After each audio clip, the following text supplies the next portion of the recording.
Hello students, आज के इस लेक्चर वीडियो में हम लोग गॉसेस थ्योरम से कूलम्ब्स लॉ प्रूफ करना सीखेंगे।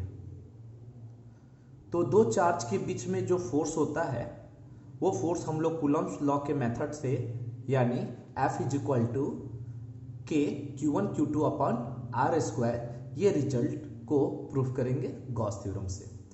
तो हमने इस रिजल्ट को प्रूफ करने के लिए दो पॉइंट ए और बी कंसीडर कर लिया। इस पॉइंट पर दो चार्ज Q1 और Q2 प्लेस्ड है, दोनों का नेचर पॉजिटिव है, दोनों के बीच की दूरी r हो गई। तो सबसे पहले हम एक गॉस थ्योरम यूज करने के लिए क्या करेंगे, एक सरफेस कंसीडर करेंगे, क्लोज सरफेस। वो क्लोज सरफेस हमने स्फीयर कंसीडर कर लिया। वो स्फीयर इस तरह बनाया है, यानी ये गॉसियन सरफेस हो गया। और ये गॉसियन सरफेस हम इस तरह कंसीडर किए हैं कि जो इस स्फीयर का सेंटर है वो ए पॉइंट पर हो और रेडियस आर हो। तो इस तरह चार्ज तो इस स्फीयर के सेंटर पर आ गया और रेडियस आर होने की वजह से जो चार्ज Q2 है इस स्फीयर के सरफेस पर आ गया। तो सबसे पहले हम इस Q1 के वजह से इस सरफेस से होता हुआ इलेक्ट्रिक फ्लक्स कैलकुलेट करेंगे।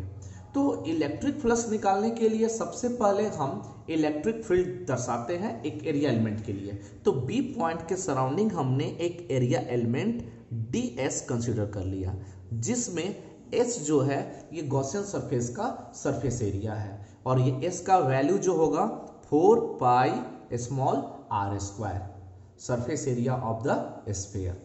अब ये पूरे सरफेस का जो ये ds है वो डिफरेंशियल पार्ट है, यानी बहुत ही स्मॉल एरिया एलिमेंट को रिप्रेजेंट कर रहा है। तो Q1 के वजह से इस B पॉइंट पर जो इलेक्ट्रिक फील्ड होगा वो रेडियली आउटवर्ड होगा। उस इलेक्ट्रिक फील्ड को E कंसीडर कर लिया। अगर दूरी सेम होगी, यानी डिस्टेंस तो स्फीयर पर सेम होगा, सोर्स चार्ज अगर ये कंसीडर करें तो हर एक पॉइंट पर इलेक्ट्रिक फील्ड का वैल्यू E ही आएगा। तो सबसे पहले इस एरिया एलिमेंट से इलेक्ट्रिक फ्लक्स कैलकुलेट कर लेते हैं। Electric flux linked with an area element ds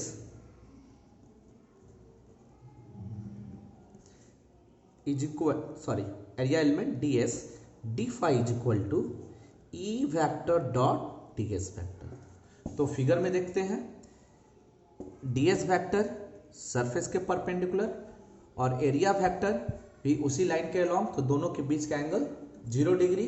तो सॉल्व करेंगे तो रिजल्ट्स आ जाएगा E ds cos 0 degree, it means that E into ds।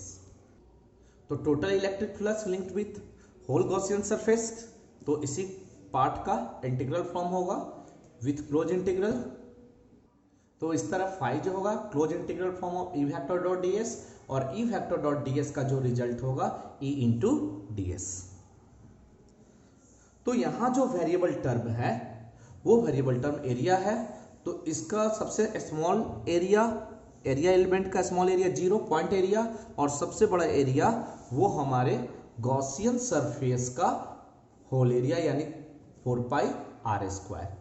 तो इस टर्म को हम इंटीग्रेट 0 से s तक करेंगे, यानी 0 से 4 पाई r स्क्वायर तक इंटीग्रेट करेंगे। अब यहां देखेंगे ये कि इलेक्ट्रिक फील्ड गॉसियन सरफेस के हर एक पॉइंट पर कांस्टेंट है, तो E का वैल्यू बाहर आ गया कांस्टेंट होने की वजह से, और ds का इंटीग्रेशन s। तो रिजल्ट हुआ 0 से 4 पाई r square, lower limit 0 upper limit 4 पाई r स्क्वायर। जब हम लोअर और अपर लिमिट को रखेंगे तो upper limit minus lower limit, तो वैल्यू सिर्फ 4 पाई r स्क्वायर बचेगा। तो E इंटू 4 पाई r स्क्वायर ये हमारा amount of electric flux linked with the given Gaussian spherical surface हो गया। अब गॉस थ्योरम यूज करते हैं। तो bye Gauss theorem phi is equal to q by epsilon naught. तो गॉस थ्योरम से जो phi is equal to q by epsilon naught है वो इक्वेशन फर्स्ट में लाकर प्लेस करेंगे। जब इक्वेशन फर्स्ट में लाकर प्लेस करेंगे तो q by epsilon not E into 4 pi r square के इक्वल होगा। जब हम सॉल्व करेंगे तो इससे हमें इलेक्ट्रिक फील्ड की वैल्यू प्राप्त होगी E इज इक्वल टू 1/4πε0 को एक साथ कर दिए और Q/r²। तो उस पॉइंट पर इलेक्ट्रिक फील्ड की वैल्यू प्राप्त हो गई। अब हम ये देखते हैं कि जब किसी चार्ज पार्टिकल को इलेक्ट्रिक फील्ड में प्लेस करते हैं, जैसे यहां पे इलेक्ट्रिक फील्ड पता हो गया E, जिसका हमें वैल्यू आ गया 1/4πε0 Q1/r², तो इलेक्ट्रिक फील्ड हो गया। अब उस इलेक्ट्रिक फील्ड में मैंने चार्ज Q2 रख दिया। तो जब किसी इलेक्ट्रिक फील्ड में जब हम चार्ज पार्टिकल को प्लेस करते हैं तो उस चार्ज पार्टिकल पर फोर्स लगता है, और अगर चार्ज पॉजिटिव हो तो फोर्स उसी इलेक्ट्रिक फील्ड के डायरेक्शन के अलोंग होगा। तो अगर ये चार्ज पॉजिटिव है, हमने शुरू में ही कंसिडर कर रखा है, अगर सपोज दैट ये चार्ज पॉजिटिव है तो वैसी स्थिति में फोर्स भी इलेक्ट्रिक फील्ड के डायरेक्शन के अलोंग ही होगा। तो जो फोर्स होगा F वेक्टर, यानी कि फोर्स F बराबर हम लोग क्या लिख सकते हैं, Q इंटू E। यानी जब किसी चार्ज पार्टिकल को इलेक्ट्रिक फील्ड में रखते हैं, इलेक्ट्रिक फील्ड E हो और चार्ज का मैग्नीट्यूड Q हो, तो लगने वाला फोर्स Q इंटू E के बराबर होता है। तो इस तरह हम लिख सकते हैं electric force acting on charge Q2 due to charge Q1 of their electric field, यानी Q1 के इलेक्ट्रिक फील्ड के वजह से Q2 चार्ज पर लगने वाला जो इलेक्ट्रिक फोर्स होगा वो electric force Q into E से प्राप्त होगा। अब वो चार्ज का मैग्नीट्यूड Q2 है तो यहाँ रिजल्ट Q2 हो जाएगा और इलेक्ट्रिक फील्ड का जो वैल्यू आया है वो प्लेस कर देंगे। तो Q2 और इलेक्ट्रिक फील्ड का जो वैल्यू हम लोग कैलकुलेट कर चुके हैं 1/ε0 Q1/r²। तो इस तरह F is equal to 1/4πε0 Q1 Q2/r²। यही हमारा कूलम्ब्स लॉ का एक्यूरेट रिजल्ट हो गया और ये हमें प्रूफ करना था। ये जो कूलम्ब्स लॉ का एक्सप्रेशन है बाय यूजिंग गॉसेस थ्योरम, ये काफी इंपॉर्टेंट है, बोर्ड एग्जाम में भी आ चुका है, तो आप इसे ध्यान से स्टडी करिएगा इंपॉर्टेंट टॉपिक के रूप में।